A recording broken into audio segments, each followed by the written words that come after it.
시청자 여러분, 이슈 파이팅에 오신 것을 환영합니다. 오늘은 지난주에 발표한 IMF의 금융안정보고서와 미 연방준비제도의 베이지북을 분석합니다. 글로벌 금융시장은 낮은 변동성과 강력한 주가 반등으로 마치 잔잔한 호수처럼 보입니다. 하지만 IMF의 글로벌 금융안정보고서와 미국 연준의 베이지북은 이 고요함이 위험이 축적되는 과정일 수 있다고 경고하고 있습니다. 맞습니다. 이 두 개의 주요 경제보고서를 통합 분석해보면 금융시장의 과도한 낙관론과 미국 실물 경제의 피로도가 충돌하는 위험한 괴리가 포착됩니다. GFSR은 앞으로 1년 동안 글로벌 성장이 급격히 둔화될 확률을 나타내는 성장 위험 지표가 여전히 높다고 경고합니다. 한마디로 시장은 괜찮아, 다 잘 될 거야 라고 베팅하고 있는데 거시 경제 데이터는 아니, 지금 바닥이 흔들리고 있어라고 말하고 있는 셈이죠. 그래요. 그럼 오늘은 이 두 보고서를 심층 분석하여 이 고요함 뒤에 숨겨진 위협의 실체를 몇 가지 핵심 포인트로 파헤쳐 보겠습니다. 먼저 연준의 2025년 9월 베이지북이 진단한 미국 경제의 현주소부터 보시죠. 전반적인 경제 활동은 변화가 거의 없거나 미미한 수준이었습니다. 전국적인 엔진이 전반적으로 동력을 잃고 있다는 뜻입니다. 하지만 지역별로 편차가 있었습니다. 보스턴, 필라델피아, 리치몬드, 단 세 곳에서만 다소 완만하게 증가했다는 평가가 나왔죠. 마치 큰 공장이 돌아가고 있는데 특정 라인 3개만 힘겹게 생산량을 늘리고 나머지는 쉬고 있는 것과 같습니다. 이질성이 심화되고 있다는 신호입니다. 노동시장도 겉보기와 다릅니다. 고용 수준은 안정적이었지만 기업들의 노동 수요는 대부분 약세였습니다. 기업들은 왜 채용에 소극적일까요? 세 가지 이유가 꼽힙니다. 수요 약화, 높은 불확실성, 그리고 AI 투자 확대입니다. 특히 AI 투자 확대 때문에 기업들이 감원하거나 퇴사자 자리를 채우지 않는 자연 감소 전략을 쓰고 있습니다. 이는 AI가 이제 생산성을 넘어서 실제 고용시장에 구조적인 영향을 미치기 시작했다는 중요한 시그널입니다.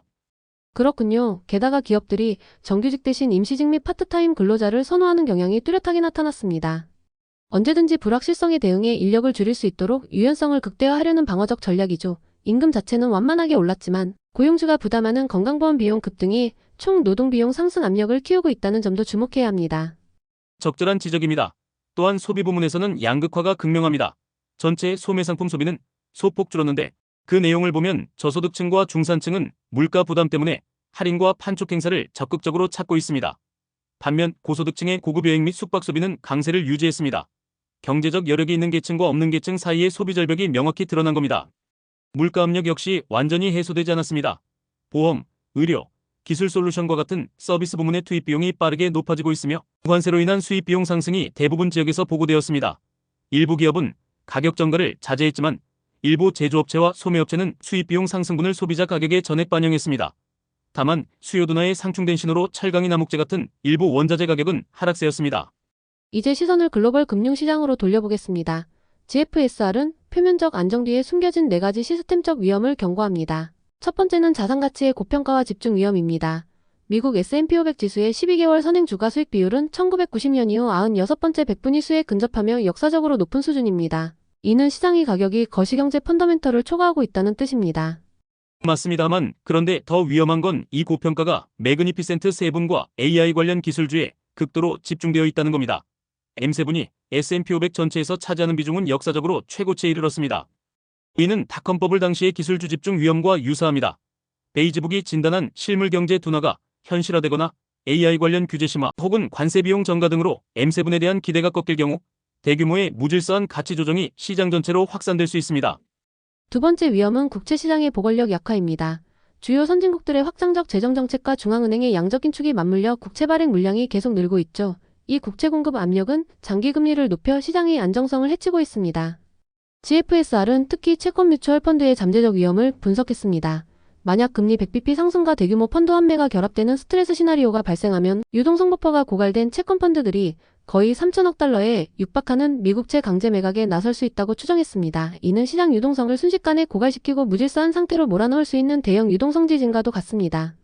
세 번째 위험은 달러 역설과 외환시장 취약성입니다. 달러 인덱스는 넓은 금리 차에도 불구하고 연초 대비 약 10%가량 약세를 보였습니다. 이는 미국 재정 상황에 대한 우려와 더불어 비미국 투자자들의 달러 해칭 수요 증가에 기인합니다. 문제는 이 해칭 수요가 금융 스트레스를 유발한다는 점입니다. 거시금융의 불확실성 등이 커질 때 FX 스왑, 금리 격차가 확대되면서 미달러 자금 조달 비용이 급등합니다. 특히 비은행 금융 중개기관의 참여가 높고 달러 집중도가 높은 통화에서 이러한 스트레스가 더욱 증폭됩니다. 이 비은행 금융기관이 달러 자금 조달에 문제가 생기면 이는 글로벌 금융 환경을 급격히 긴축시키는 새로운 리스크 경로가 됩니다. 네 번째는 은행과 NBFI 사이의 깊어진 연계입니다. 은행들은 모기지회사, 사모신용펀드 등 NBFI의 대출 및 미사용 약정 형태로 약 4조 5천억 달러에 달하는 익스포저를 가지고 있습니다. 은행들은 사모신용시장으로 자본 집약적인 리스크를 회피하고 수수료 수익을 취했지만 이 리스크가 완전히 사라진 것이 아니라 숨겨진 유동성 의무 형태로 남아있는 것입니다. GFSR의 스트레스 테스트 결과 NBFI 신용 위험이 악화하고 미사용 약정이 인출되는 최악의 시나리오가 발생하면 글로벌 은행의 취약 은행 비중이 18%에서 21%로 증가하며 특히 유럽은행의 자본 비율에 심각한 충격이 발생할 수 있습니다. 이는 은행의 금고 안에 잠재적인 유동성 폭탄이 설치된 것과 다름없습니다.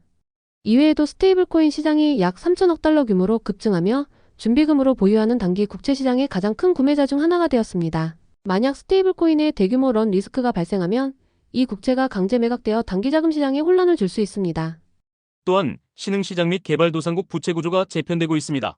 펀더멘털이 강한 국가는 부채를 현지 통화로 발행해 외부 충격에 대한 탄력성을 높였지만 신용 등급이 낮은 개도국들은 장기 실질이자율이 장기 성장률보다 높은 구조에 놓여 부채 상환 부담이 가중됩니다.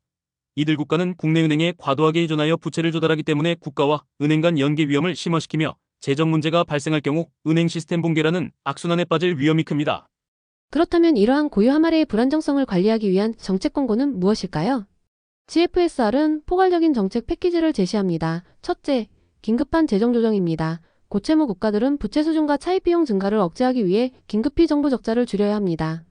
국제 시장의 안정화를 위해서는 현금, 채권 및 레포 거래의 중앙 청산 확대를 추진해야 합니다. 둘째, 통화정책의 신중성 및 독립성 유지입니다. 중앙은행은 관세나 공급 충격으로 인한 인플레이션 위험에 주의를 기울이고 물가 목표를 초과하는 국가에서는 신중하고 점진적인 금리 인하가 필요합니다. 중앙은행의 운영 독립성은 인플레이션 기대를 안정화하는 데 핵심적입니다. 셋째, NBFI 감독 강화입니다. 은행과 NBFI 간 연계로 인한 시스템 위험을 줄이기 위해 NBFI 부문의 데이터 수집 및 분석을 개선해야 합니다. 또한 투자펀드의 유동성 불일치를 해소하기 위해 유동성 관리 도구의 사용을 개선하고 확대하는 것이 중요합니다. 넷째, 신흥국 시장 발전입니다. 개도국들은 외부 충격에 대한 탄력성을 높이기 위해 현지 통화 채권 시장을 심화해야 하며 발행의 투명성을 높이고 거시경제 펀더멘털을 강화해야 합니다. 국내 은행에 대한 과도한 의존도를 줄이는 것도 필수적이겠네요. 맞습니다. 고유와 말의 불안정성은 시장이 거시경제 현실을 얼마나 오랫동안 외면할 수 있는지에 대한 시험대입니다. 투자자들은 눈앞의 낙관적인 자산 가격뿐만 아니라 이처럼 깊게 숨겨진 시스템적 취약성들을 면밀히 주시해야 할 것입니다. 네, 다음 주에 더 깊이 있는 분석으로 돌아오겠습니다. 감사합니다.